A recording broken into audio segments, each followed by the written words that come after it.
It is March 10th, 2026, and the Iranian people are continuing to stand together in the face of this illegal war being waged against them by the US and Israel. They are making it clear that not only is their government not going to topple just because the US went in and murdered their leader, no, they are going to come back stronger. They have a new leader in place, and they have continued to fight back with a truly unprecedented retaliation targeting both Israel and US military bases in the region. So, what is life like right now on the ground in Iran, living through this war? Well, we are able to talk to a special guest who joined us from Isfahan earlier about what the situation is like there as an Iranian. So let's take a listen to that conversation now. Joining me now to discuss is Dr. Setareh Sadeqi, an assistant professor at the University of Tehran.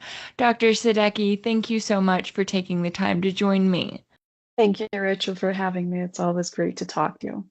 Yeah, it's always good to have you on the show, and I'm grateful I get a chance to talk to you today. I want to get your take on the latest here because obviously the US and Israel have launched a full-scale war on Iran, and they are terrorizing the Iranian people with regular bombings, but also committing a host of war crimes in the process that includes targeting hospitals, schools, residential neighborhoods, and recently oil depots and refineries.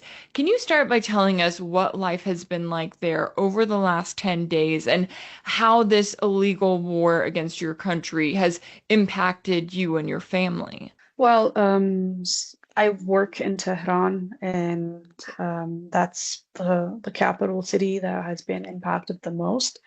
But there are numerous other cities and towns and even very small villages that have been impacted by US and Zionist regimes, airstrikes and bombings.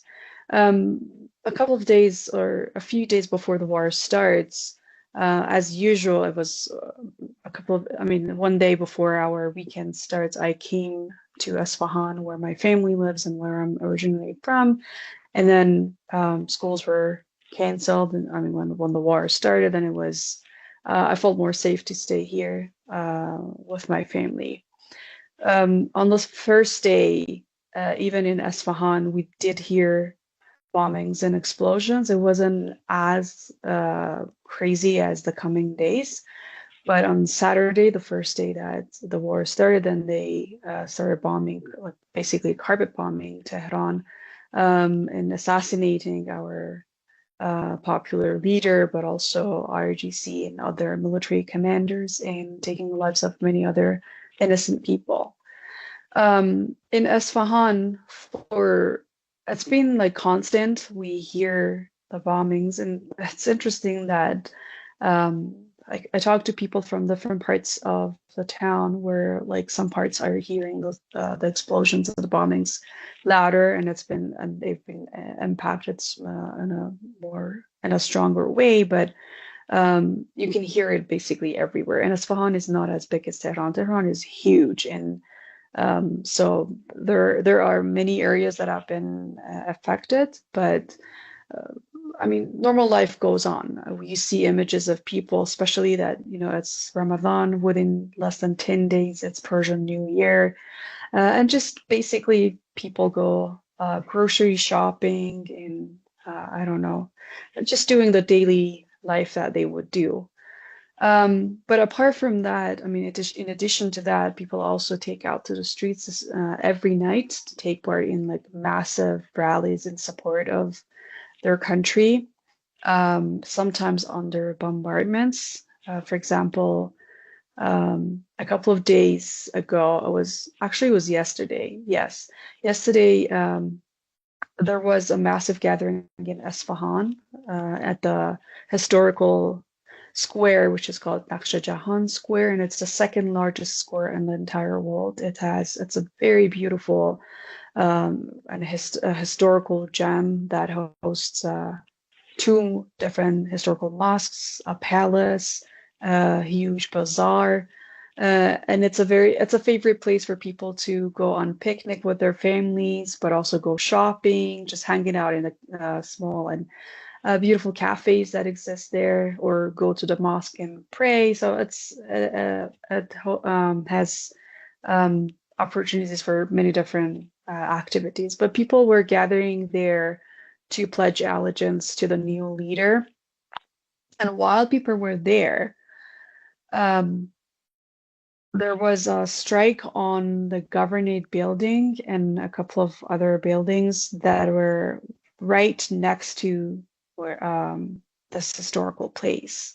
There are images of the square people can search where like it's filled with smoke and uh, I mean, it scared people for the first few seconds. People wanted to run to find shelter because it was really, really loud and there was smoke everywhere that people were not sure what's happening. But then, and it's amazing that within a few seconds, everyone was came like started chanting Allahu Akbar and standing strong there and not wanting to leave the square. And actually, there were people coming after the attacks to the square to because it had just started.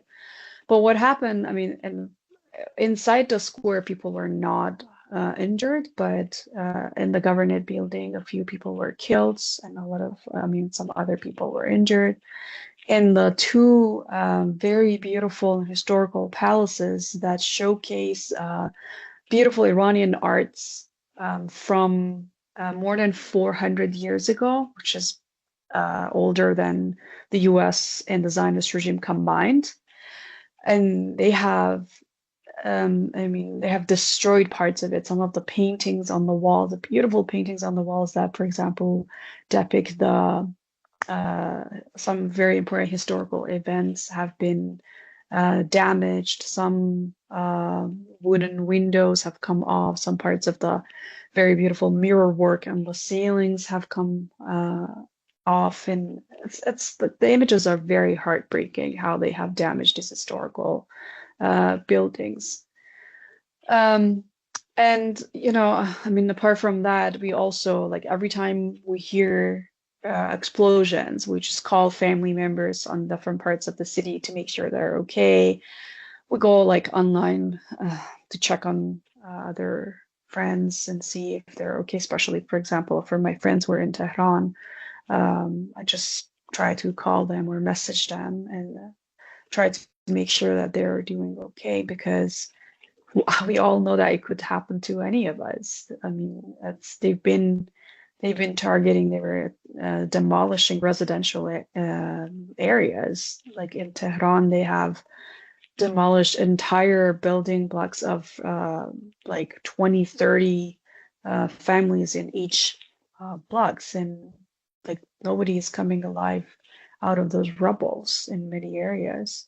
They have also attacked fuel storages in Tehran that I'm sure you have seen the images that there was, I mean, the fire was going on for a while, and then there was acid rain that contaminated the air, and it's very, very toxic, and it could have serious, very long-term impacts on the people who are breathing this air. This is like a very serious environmental, um, like war crime, and people are affected. Like there is acid rain, like black rain, a black coat covering even the stray cats on the streets, the leaves of the trees, just on the you know, just on people and anything that is outside, and people have been breathing this air. So, I mean, yeah, this is what we have been dealing with. I'm especially worried about, you know, nieces and nephews, the kids that have to go through this and hearing the bombings and fighter jets, which is very scary. Even for adults, it's very scary. And, you know, there will be a long-term consequence of this trauma and this fear.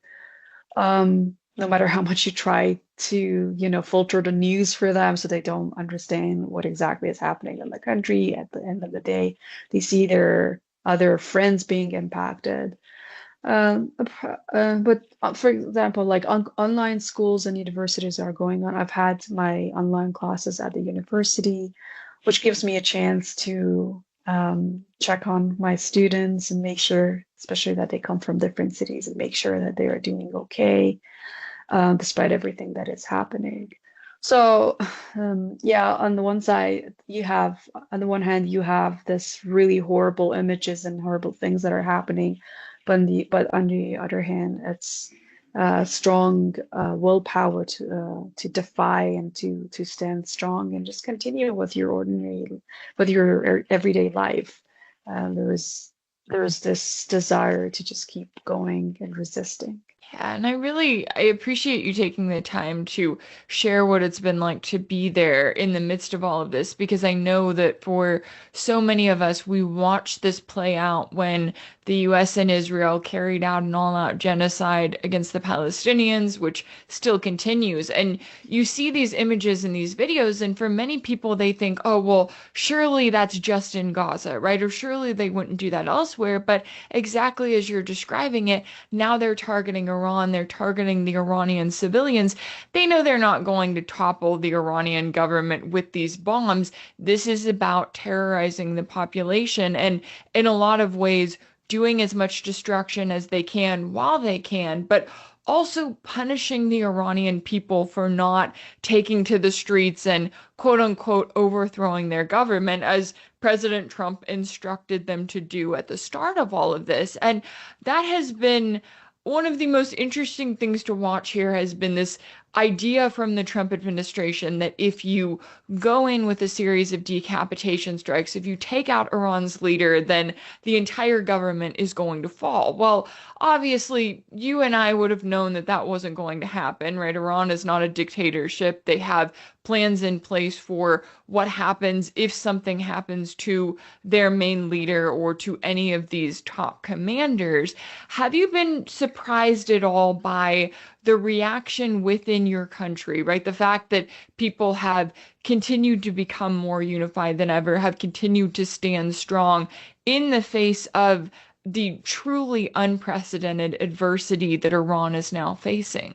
Yeah, you're right. I mean, I think there was a lot of miscalculations on the side of the Zionist regime in the US. They were really hoping it would happen by just assassinating our leader. People would just, carry on the rest of the mission for him. But at the same time, I think um, at some point, very early in the stage of the war, they realize that this is not going to happen. And we're seeing them saying that this is not going to happen. They know that a regime change won't happen. And they have changed their rhetoric saying that this was not a regime change war from the beginning when we know they were hoping it would be. But what they do not understand about Iran, as you also mentioned, is that there is a democratic structure that has been worked on for many years over the revolution and that has functioned very well for 47 years. So, for example, the leader, he was the assassinated, the martyred leader was the second leader of the Islamic Revolution. We did have another leader who passed away of natural causes right after we had just come out of the war.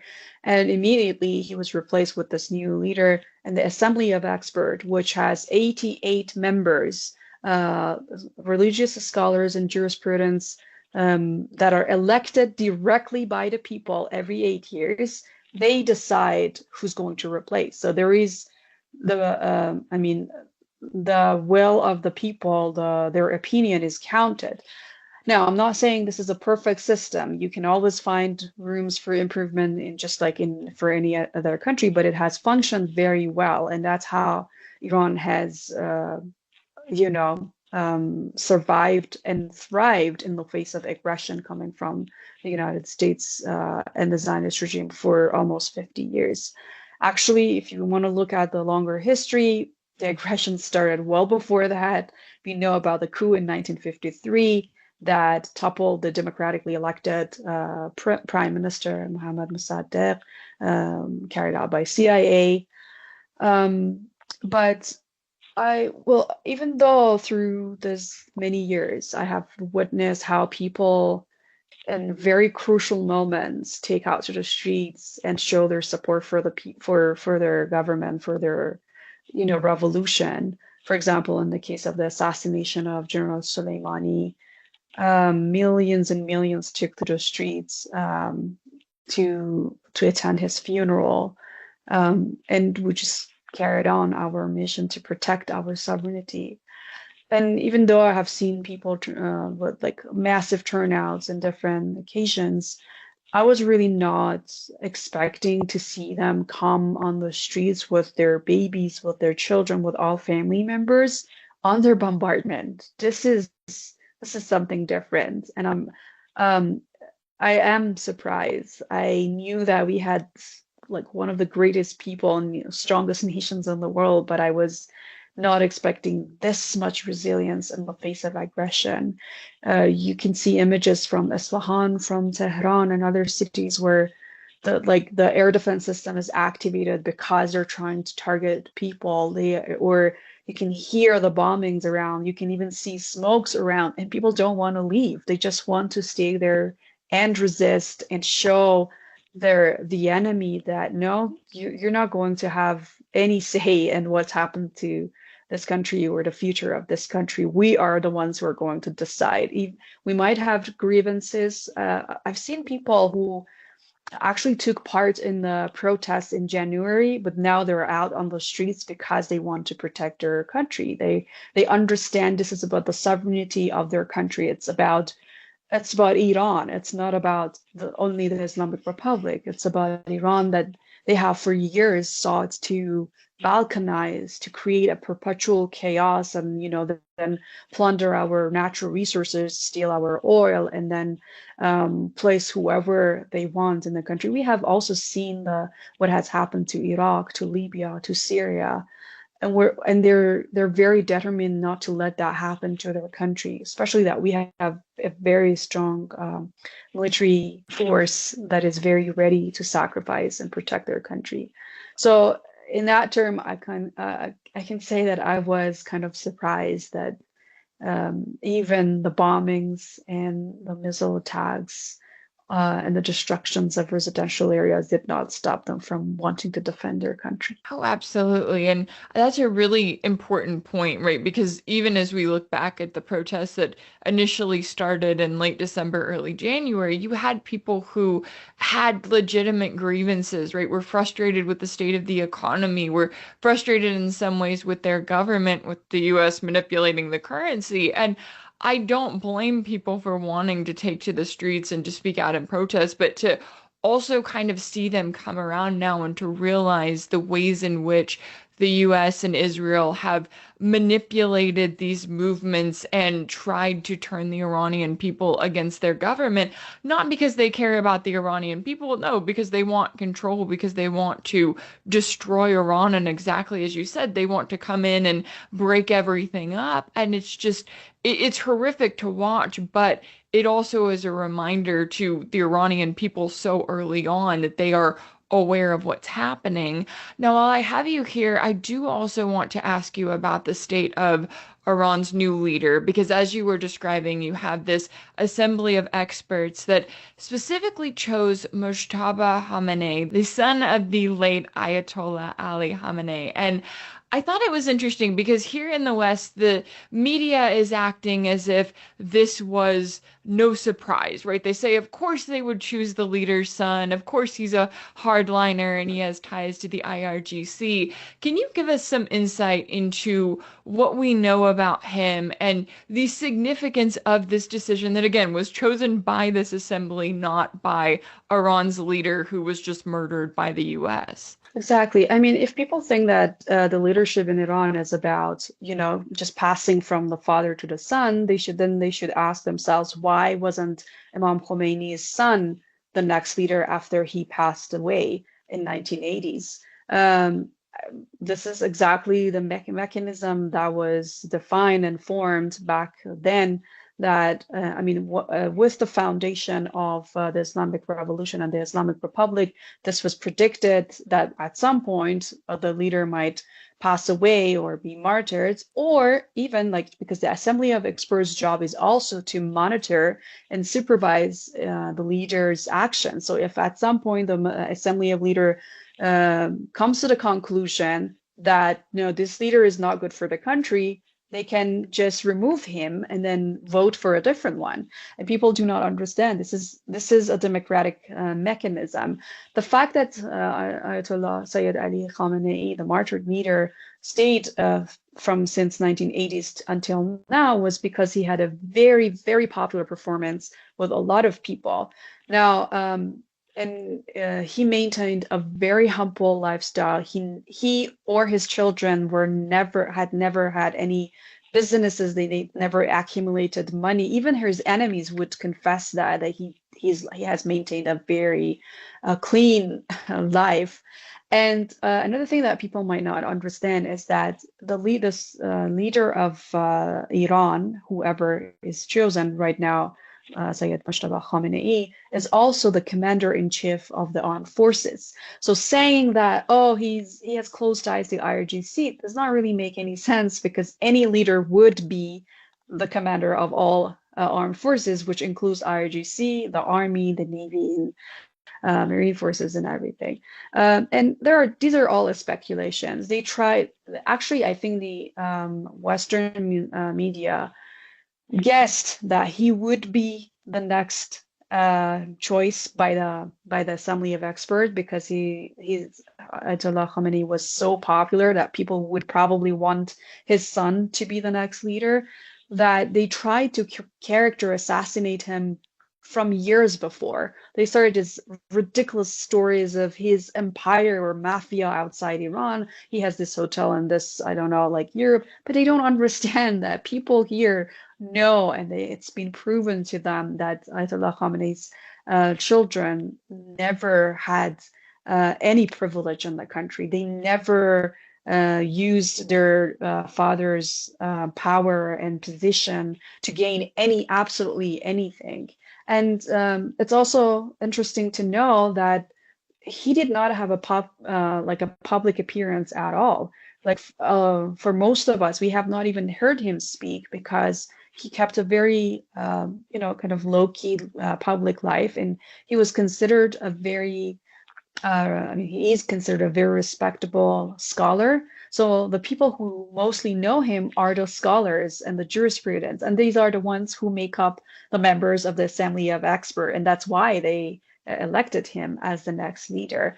A lot of us are waiting to see how he would speak, what he would address, and what are his concerns. So we can't just guess, because we know that he's been raised by a very a very revolutionary family, but his father also was known as being very well read. He had famously read a lot of famous international novels, like the classic novels by French, Italian, English writers. He knew English. He was fluent in Arabic and Persian. He knew English. He was a very talented poet. He has very beautiful poems. And he was also considered to be very open-minded. I often tell people that he has a lot of quotes about women's rights that I would, for example, and arguing with people who came from a very conservative, part of the society, and they wanted to argue against some women's rights, I would always use his quotes to argue against that and advocate for women's rights. So that's how he was very popular, and people are hoping he's very similar to his father. He's going to continue the path of his father, not just because he's the Ayatollah Khamenei's son, but also because the Assembly of Experts, comprised of these, scholars and jurisprudents, came to the conclusion that he is probably the most similar and the most, revolutionary, the one that will care about Iran the most, because a lot of us remember martyr Ayatollah Khamenei as the most strong and most resilient leader that Iran has ever had in its history. And he was actually, you can argue that he was the only one who was also martyred by the enemies while resisting. He was martyred while he was in his office. He could have You know, because a lot of people were saying, oh, he has fled to Russia. Oh, he's going to flee to, I don't know, like Venezuela. He has like multiple like levels deep down under the ground bunkers where he is hiding. But then he was martyred while he was doing his daily duties at his place. And let's also remember that the new Ayatollah Khamenei, Ayatollah Mushtaba Khamenei, has lost his father, his mother, his wife, his niece, uh, according to some reports, even his son. And he's in a very, you know, like, so it's, I mean, it's more, apart from being about Iran and the attack on Iran, he has also been directly impacted by the airstrikes. And to the people, that means that he never wanted to have privilege in a safe place while everybody else was in danger. And that makes him even more popular. Like he was also a victim of the same airstrikes that killed a lot of innocent civilians, that killed, for example, the 180 schoolgirls in Minab that was like hit by the double tap missile attack. These, I think, these elements make him very popular. And but apart from that, we're just waiting to see how he's going to speak, how he's going to lay out the plan for the future. Even though, I mean, the martyred leader had already planned and laid out a plan for how to keep going on and resisting, but he's going to lead the resistance and the fight against Iran's sovereignty and integrity. And I really appreciate that explanation because I know that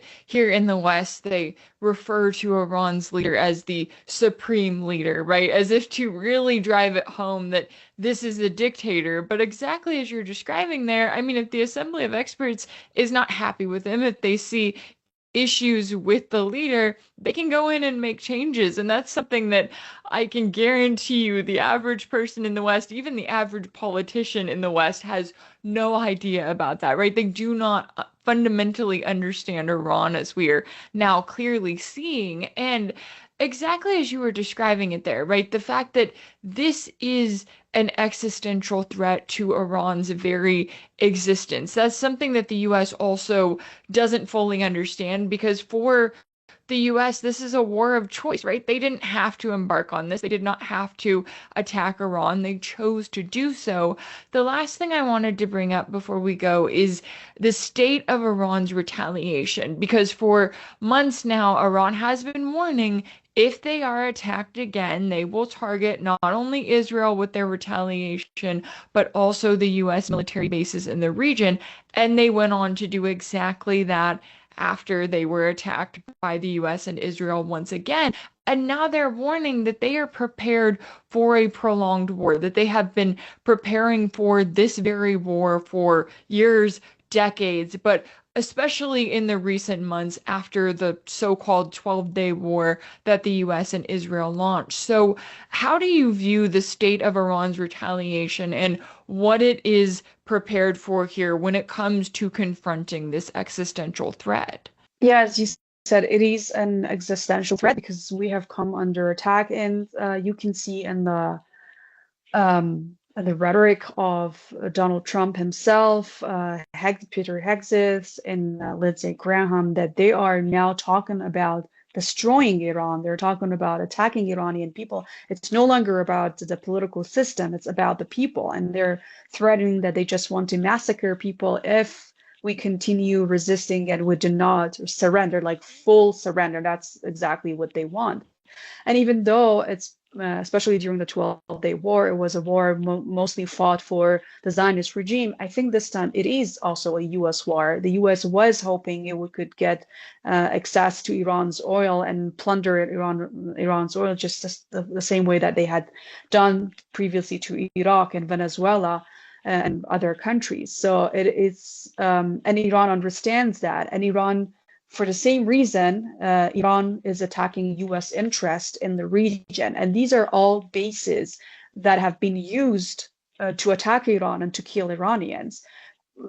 You can argue by UN Charter articles and by General Assembly's resolutions that so far Iran is and always has always acted in self-defense. We did not start this war, but we're going to continue this war until we're sure the US and the Zionist regime will not start attacking us again. Because for a lot of people, they're saying that, okay, imagine that there is a so-called ceasefire deal at this point. How can we guarantee that within a month, 2 months, 3 months, there is not another attack on us? And that's exactly what they did during the 12-day war. I mean, after the 12-day war, they begged for a cessation of aggression because Israel cannot really afford getting so many missiles coming at it, because Iran is 70 times bigger than the occupied territories. So for Iran, and I think it's also very important for people to understand that when missiles are coming towards Iran from these U.S. bases in the Persian Gulf and the monarchies inside the region, or from the Zionist regime, the occupied territories, Iran is the only one that is defending its territory. Like, we do not have anybody else that is defending us. We have to intercept all those missiles. We have to fight all those fighter jets that are flying over our territories. But when Iran launches missiles towards, for example, the occupied territories in response to the attacks, it has to go through some 20-something defense systems. Jordan, Turkey, Iraq, Qatar, Kuwait, Saudi Arabia, even Oman, UAE, all of these countries come to help and to protect the Zionist regime. They have multiple defense systems to intercept these missiles, and yet these missiles are hitting their targets in the occupied territories. And this makes us Iranians very proud, and also very, we trust our military forces. Yes, from outside, I know a lot of people would say, for example, oh, but you cannot defeat the US. We can, and we're going to prove the world that you can. If a nation resists and wants to resist until the enemy back downs and surrenders, they can defeat the imperialist power. And the imperialist power has, by the way, never won wars. The thing that they have achieved is just chaos, which is just perpetual chaos in the regions that they have attacked. And all these, this despotic governments and states and the monarchies in the region and the Persian Gulf, this family monarchies that exist in the region, they thought that by becoming allies of the United States, they would be safe. But now look at how the United States doesn't even come to save these so-called allies, because the United States does not have allies. The United States has either enemies or slaves. And if you are a slave to the United States, to the imperialist power, you're going to be targeted. And if you actually want to be safe from Iran's retaliatory responses, just stop hosting those bases, those occupation bases that have been harming your own people. I mean, the people of the region are against that. You can see how in Bahrain, in Iraq, in Pakistan, in many different places, people have come out to the streets to oppose the US, and anti-American sentiments and anti-Zionist sentiments are really high. And there are images coming of different nations cheering Iran for what it's doing, and that's what we're going to continue doing until we're assured that the US will withdraw from the region. And by the way, also by controlling the Strait of Hormuz, we're telling the US that you either stop this and lift sanctions, or we're going to be the ones who decide who's going to go through the Strait of Hormuz. So Iran is showcasing its power, no matter how much the Western mainstream media try to, hide that and censor that. It's coming out, and people of the world are seeing how Iran, all by itself, is resisting the empire and the imperialist power.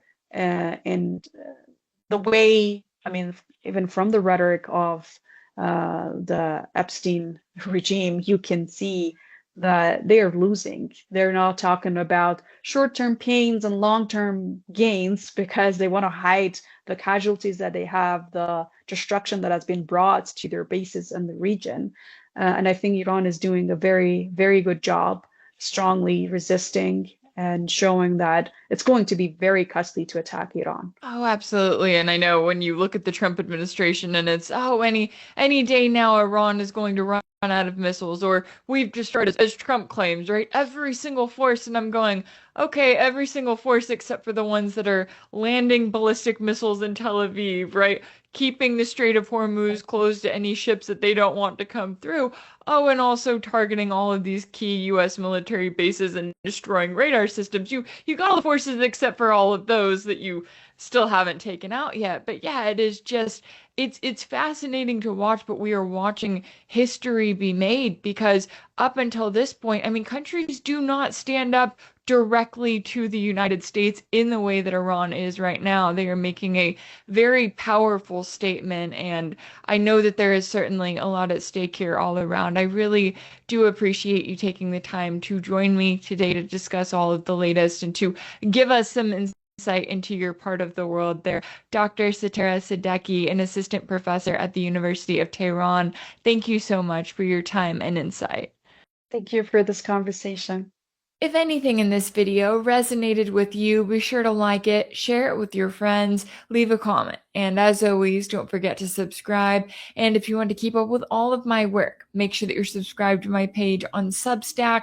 That's rachelblevins.substack.com. That's where you'll find ad-free videos and new weekly episodes of my exclusive series for paid subscribers called Sanctioned.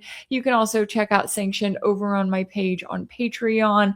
That's patreon.com/Rachel Blevins. And you can now find it available on YouTube memberships. As always, thank you all so much for all of your support, and I'll see you back here soon for more updates.